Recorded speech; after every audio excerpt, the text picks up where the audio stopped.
নমস্কার বন্ধুগণ, WBBSC অনলাইনে তোমাদের আন্তরিকভাবে স্বাগত জানাচ্ছি। আমি কৃষ্ণ বাসুদেব। তোমরা দেখছো আমাদের জীবনবিজ্ঞান দ্বিতীয় চ্যাপ্টারের সপ্তম পর্ব। তো আজকে আমরা আলোচনা করব নিষেক এবং বৃদ্ধি, অর্থাৎ আজকে আমাদের চ্যাপ্টারের লাস্ট পার্ট। আজকে আমাদের দ্বিতীয় চ্যাপ্টার কমপ্লিট হয়ে যাবে। তো তোমরা যদি আমাদের আগের ভিডিও না দেখে থাকো তাহলে বাঁ দিকে আমি একটা লিঙ্ক দিচ্ছি, সেখানে সমস্ত ভিডিও থাকবে, সেগুলো দেখে নিতে পারবে। আর এর ভিডিওর পরে আর একটা ভিডিও থাকবে যেটা আমি একটা মিস করে গেছিলাম, সেটার পর্বটাকেও আমি সামনের সপ্তাহে পাঠিয়ে দেবো। তো সময় নষ্ট না করে শুরু করছি আমাদের এই চ্যাপ্টারটা। তো তোমরা জানো নিষেক মানে হচ্ছে গ্যামেটের মিলন, অর্থাৎ পুং গ্যামেট আর স্ত্রী গ্যামেট যুক্ত হয়ে যখন জাইগোট তৈরি করে বা ভ্রূণ তৈরি করে তাকেই বলা হয় নিষেক বা ফার্টিলাইজেশন। তো আমরা ফার্টিলাইজেশন আমরা জানবো, তার জন্য কী কী লাগছে, পুং গ্যামেট আর স্ত্রী গ্যামেট। তো পুং গ্যামেট তোমরা জানো পুং রেণু, আর স্ত্রী গ্যামেট হচ্ছে ডিম্বাণু। তো এইগুলো আসছে কোথা থেকে তোমাদের আগে বলে দিই, কেন তোমাদের বইতে সাধারণতভাবে পরিষ্কার করে দেওয়া নেই। তো আমরা জানি যে পরাগধানীর মধ্যে পুং রেণু থাকে। তো পরাগধানীর মধ্যে অসংখ্য কোষ থাকে।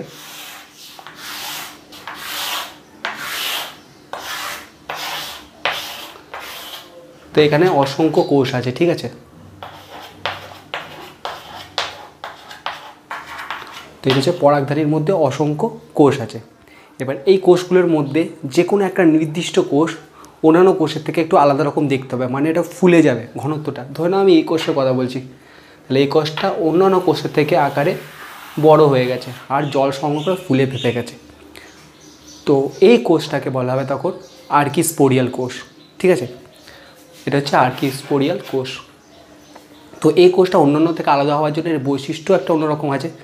এই কোষটা জনন কোষ তৈরি করবে, অর্থাৎ পুংরেণু তৈরি করবে। কী করে তৈরি করবে? এটা ফার্স্টেই বিভাজিত হবে, ঠিক আছে। তাহলে আমরা আর্কিস্পোরিয়াল কোষটাকে বড় করে দেখাচ্ছি। তো আর্কিস্পোরিয়াল কোষটা ছিল, সেটা প্রথমে বিভাজিত হবে।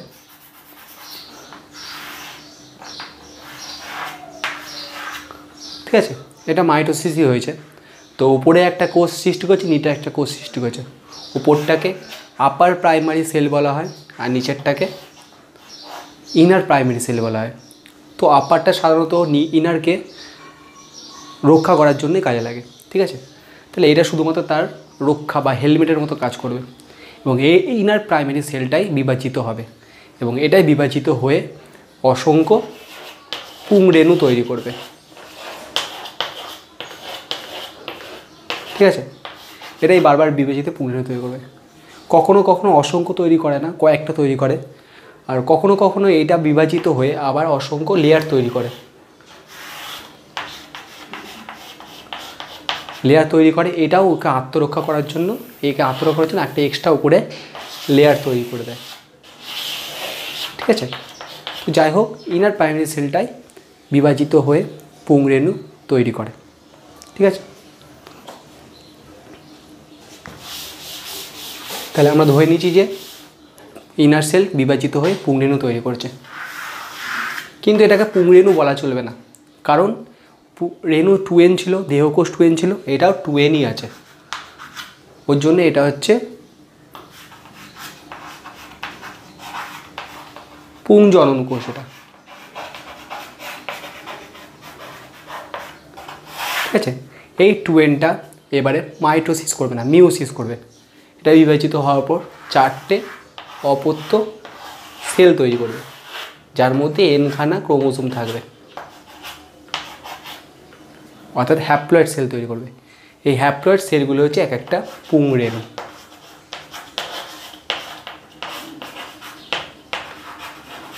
ঠিক আছে।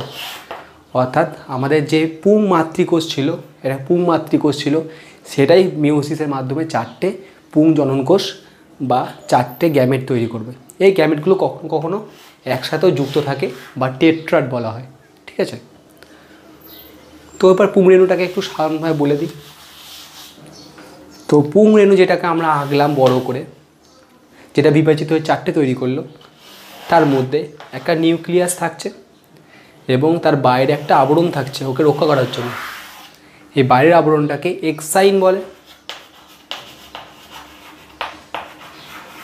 আর ভেতরটাকে ইনটাইন বলে, ঠিক আছে। এই ভিতরটা ইনটাইন আর বাইরেটা হচ্ছে এক্সাইন। তো ইনটাইনের মধ্যে একটা নিউক্লিয়াস আছে, দেখতে পাচ্ছ। এবার এই নিউক্লিয়াসটা আবার বিভাজিত হবে, বিভাজিত হয়ে দুটো নিউক্লিয়াস তৈরি করছে, ঠিক আছে? একটা ছোট আর একটা বড়, ছোট নিউক্লিয়াস একটা বড় নিউক্লিয়াস। বড় নিউক্লিয়াসটা, ঠিক আছে, এটা হচ্ছে ভেজিটেটিভ সেল, মানে এটা বিভাজিত হবে এবং এটা পরাগনালী গঠন করবে বা পোলেন গ্রেন যেটা বলে, পরাগনালী গঠন করবে।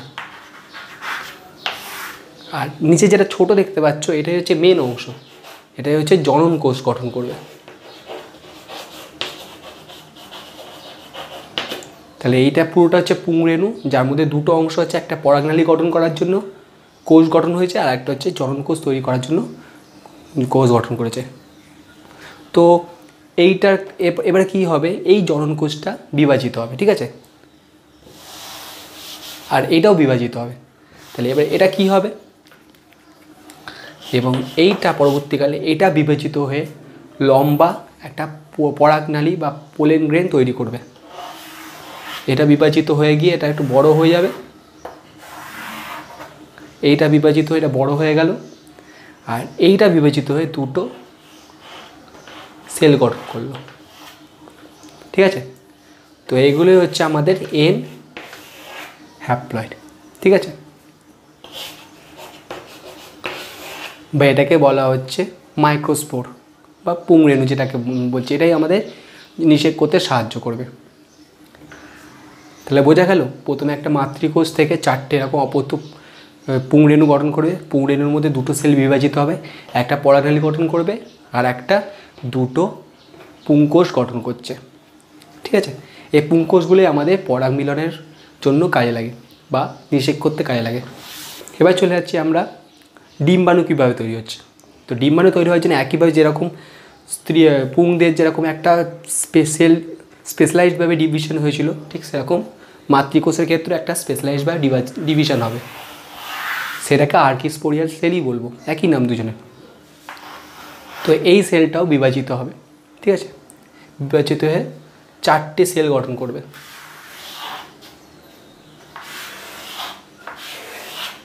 একটার থেকে চারটে সেল গঠন করবে, ঠিক আছে? তো চারটে সেলের মধ্যে একটা সেল যেটা আকারে বড় হবে সেইটাকে বাকি সেলগুলো পুষ্টি দেবে, পুষ্টি দিয়ে তারা অবলুপ্ত হয়ে যাবে, ঠিক আছে? তো এটাকেই বলবো মাতৃকোষ।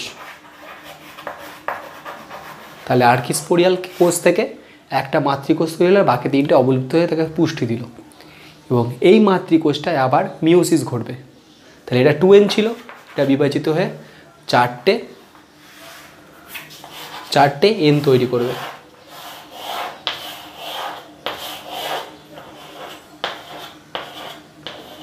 ঠিক আছে? তো একইভাবে এরও মধ্যে একটা বড় কোষ হবে, আকারে বড় হবে, এটা আকারে বড় হবে এবং বাকিটা পুষ্টি সঞ্চয় করার জন্য এগুলো বিভাজিত হয়ে যাবে, একে পুষ্টি করে একে অবলুপ্ত হয়ে যাবে। তাহলে 2n থেকে আমার একটা এন তৈরি হলো। তাহলে ওর যেরকম পুংজনন কোষ হয়েছিল এরও স্ত্রী জনন কোষ তৈরি হবে। এবার এই এন কোষটা মিওসিস ঘটবে। তাহলে একটা মিওসিসের থেকে প্রথমে দুটো হবে, দুটোর থেকে আবার চারটে হবে, চারটের থেকে আবার 8টা তৈরি হবে,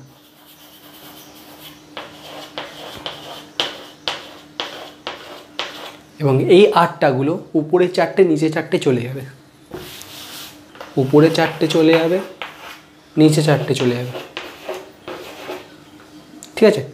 এবার এই চারটের থেকে একটা করে দুটো মাঝখানে আসবে, ঠিক আছে? এবারে উপরে যে তিনটে আছে এগুলো একদম কোষ প্রাচীরের সঙ্গে লেগে থাকবে, একে বলা হয় প্রতিপাত কোষ, এটা প্রতিপাত কোষ।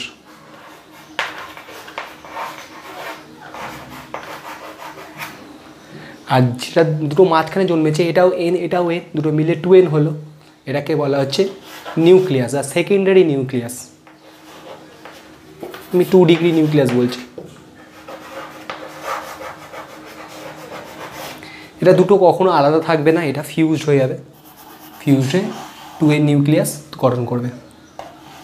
এবং এর নিচে যে 3টে আছে এই 3টের মধ্যে একটা আকারে বড় হবে আর দুটো ছোট থাকবে। যেটা আকারে বড় থাকছে সেটাই হচ্ছে আমাদের ডিম্বাণু, আর যে দুটো ছোট ছোট আছে এই দুটো ওর সহকারী সেল, ঠিক আছে, বা সিনার্গিডস বলে। তাহলে আমাদের এন হচ্ছে মেল গ্যামেটের এন পেয়ে গেছিলো আমরা, দুটো এন তৈরি হয়েছিল, আর এখানে একটা এন তৈরি হয়েছে, দুটো সাপোর্ট সেল তৈরি করেছে। তাই আমাদের পুরো নিষেকের মধ্যে ওখানে পুংরেণু যে গঠন করেছিলাম, যে পোলেন গ্রেন যেটা ছিল, এর মধ্যে দুটো সেল ছিল, এই দুটো সেল কাজে লাগবে, আর এখানে আমাদের এই সেলটা কাজে লাগবে। এই পরবর্তী স্টেপ চলে যাচ্ছে আমরা নিষেকে। তো নিষেক বলার জন্য তোমাদের আমাকে কিছু জানানো উচিত ছিল। এবার চলে যাচ্ছি নিষেকটা হচ্ছে কী করে। তো নিষেকটা হওয়ার জন্য আমি বলেছিলাম, ধরে নাও এটাকে আমি একটু ছোটো করে আঁকি, তাহলে তোমাদের সুবিধা হবে বুঝতে।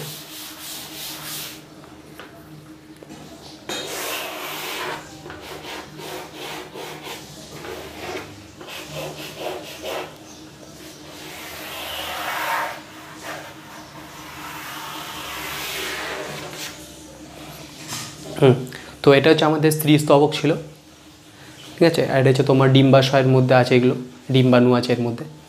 এবং আমরা দেখলাম যে এখানে একটা পোলেন তৈরি হয়েছে, মানে পুংরেণুর মধ্যে দুটো মেল কোষ গঠন করেছে। তাই এইটা উড়ে উড়ে গিয়ে এর মাথায় গিয়ে পৌঁছাবে, ঠিক আছে। তো পুংরেণুটা যখন গর্ভমুণ্ডে এসে পৌঁছাচ্ছে, অর্থাৎ এখানে এসে অ্যাটাচ হচ্ছে, তখন এই পোলেনটা আস্তে আস্তে বড় হবে।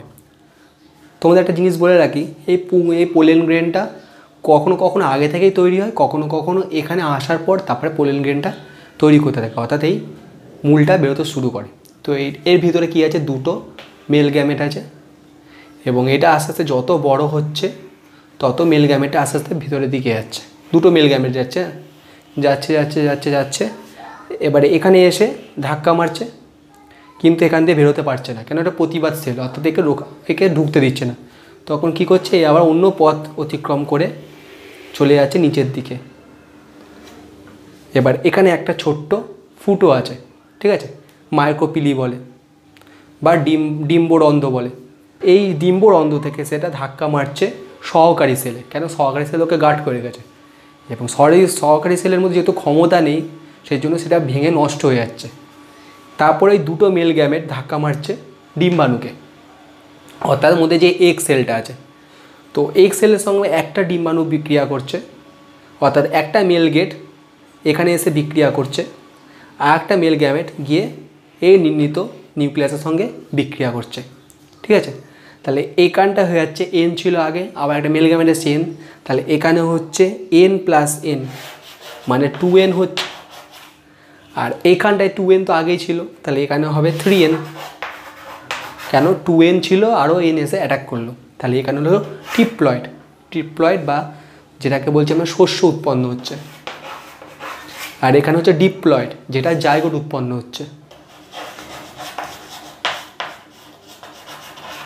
তো যেটা জাইগোট উৎপন্ন হচ্ছে সেটা হচ্ছে আসলে একটা পরবর্তীকালে সেটা বীজ হিসাবে আকার ধারণ করবে, আর যেটা 3n হচ্ছে যেটা শস্য, সেটা হচ্ছে বীজের খাবার হিসাবে অংশগ্রহণ করবে।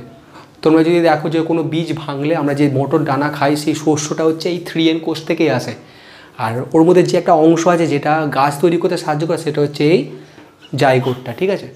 যেহেতু দুটো নিষেক একসাথেই হচ্ছে ওর জন্য একে ডাবল ফার্টিলাইজেশন বা দ্বিনিষেক বলা হচ্ছে, ঠিক আছে।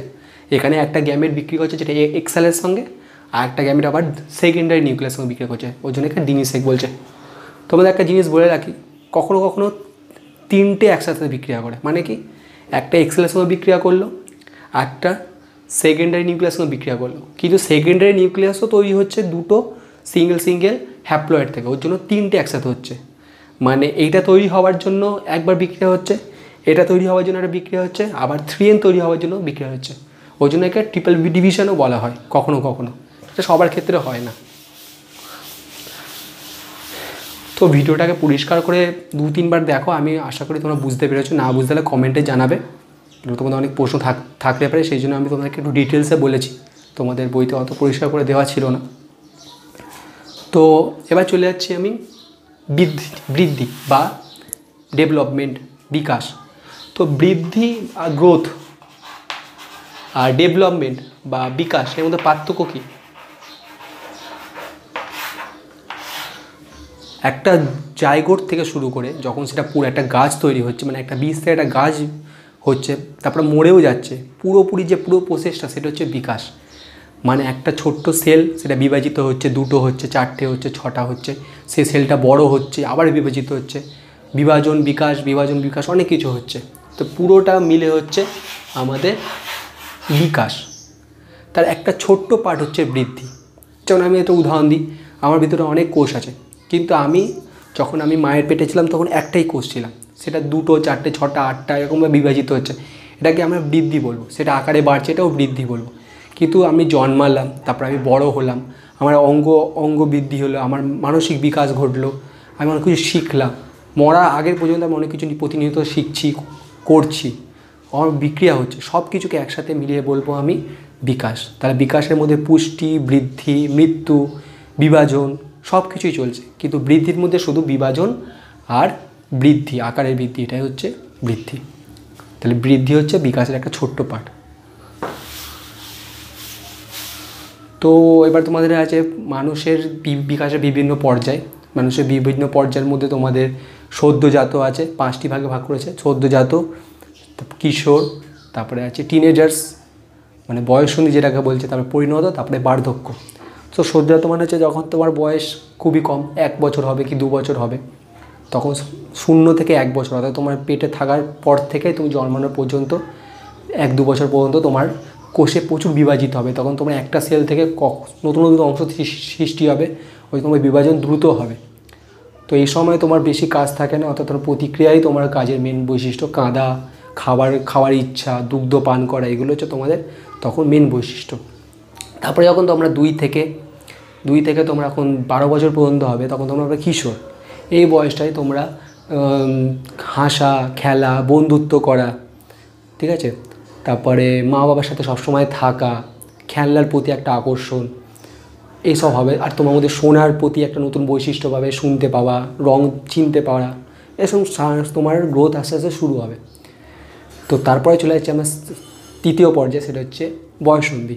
বয়ঃসন্ধি মানে তোমার বয়স টিনেজার যেটাকে বলে, 13 থেকে 21 বছর পর্যন্ত। তো এই বয়সে তোমাদের মধ্যে যৌনাঙ্গ প্রকাশ পাবে, শুক্রাণু ডিম্বাণু তোমাদের পরিস্ফুটন হবে, তোমাদের মধ্যে ছেলের বৈশিষ্ট্য মেয়েদের বৈশিষ্ট্য নতুন হবে, মেয়েদের স্তন বৃদ্ধি হবে, ছেলেদের যৌনাঙ্গ লক্ষণ হবে। তো এসব আস্তে আস্তে শুরু হবে, অর্থাৎ তোমাদের ছেলে বা মেয়ে বৈশিষ্ট্য চোখ থেকে দেখে বোঝাবে তোমার ছেলে বা মেয়ের বৈশিষ্ট্য তোমাদের প্রকাশ পাচ্ছে। তোমাদের মধ্যে হরমোনের তীব্র একটা জাগরিত হবে, তোমাদের টেস্টোস্টেরন, ইস্ট্রোজেন আস্তে আস্তে বৃদ্ধি হবে, ঠিক আছে। তোমাদের বিপরীত আকর্ষণ বেড়ে যাবে ছেলে মেয়ের প্রতি, এসব হবেই, এটা সাধারণ ব্যাপার। তারপরে আসছে 21-এর পর থেকে 22 বছর থেকে 45 বছর বা 60 বছর পর্যন্ত, 45 বছর বা 50 বছর পর্যন্ত আছে, বইটা দেখে নেবে, আমার ঠিক মনে পড়ছে না।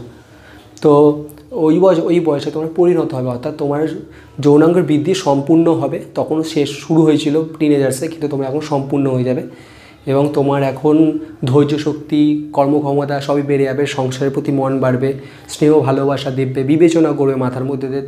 বয়ঃসন্ধিতে তোমরা সব কিছু নিজের জোরে করো, কিন্তু বিবেচনা করে করবে তোমরা 22-25 বছরের পর থেকে, অর্থাৎ পূর্ণাঙ্গ বয়স। তারপরে চলে যাবে তোমার বার্ধক্যে তোমাদের সব কিছু আস্তে আস্তে নিস্তেজ হয়ে যাবে, অর্থাৎ তোমাদের শ্রবণ ক্ষমতা, দৃষ্টি ক্ষমতা, চোখে কম দেখবে, কানে কম শুনবে, এসব আস্তে আস্তে কমবে। তো তারপরে তোমাদের চলে আসবে মৃত্যু অবস্থা। তো একটা কোষ এইভাবেই ছোট থেকে পুরো শেষ মৃত্যু পর্যন্ত এই পুরো অবস্থাটাকে বিকাশ বলা হবে। তো তোমাদের এই চ্যাপ্টারটা শেষ হয়ে গেছে। তোমরা যদি চাও যে আমি তোমাদের প্রশ্নমালা সম্বন্ধে কিছু বলতে চাই, তাহলে অবশ্যই আমাকে কমেন্ট করবে, আর বইটা ভালো করে পড়ো, প্রশ্নমালাগুলো করো। অসুবিধা হলে আমাকে জানিও, আমার হোয়াটসঅ্যাপ নাম্বার তোমাদের দেওয়াই আছে, হোয়াটসঅ্যাপ নাম্বারে SMS করবে। আর ভিডিওটা ভালো হলে অবশ্যই শেয়ার করো তোমাদের বন্ধুদের, যাদের তোমাদের অসুবিধা হচ্ছে তারা তোমাদের বন্ধুদেরকে অবশ্যই শেয়ার করো এই ভিডিওগুলো, ওদেরও উপকৃত হবে, আমাদেরও উপকৃত হবে। তো তোমাদের আর লাস্ট পর্ব যেটা আছে, তোমাদের যেটা মিওসিস পরের যে প্রোফেজ মেটাফেজগুলো আছে ওগুলো আমি আলোচনা করে দেবো। তো দেখা হচ্ছে তোমাদের পরের ভিডিওয়ে। চোখ রাখো আমাদের চ্যানেলে। ধন্যবাদ, তোমাদের দিনটা শুভ হোক। আজকে ফার্স্টে চলে আসছি আমি নিশেকে।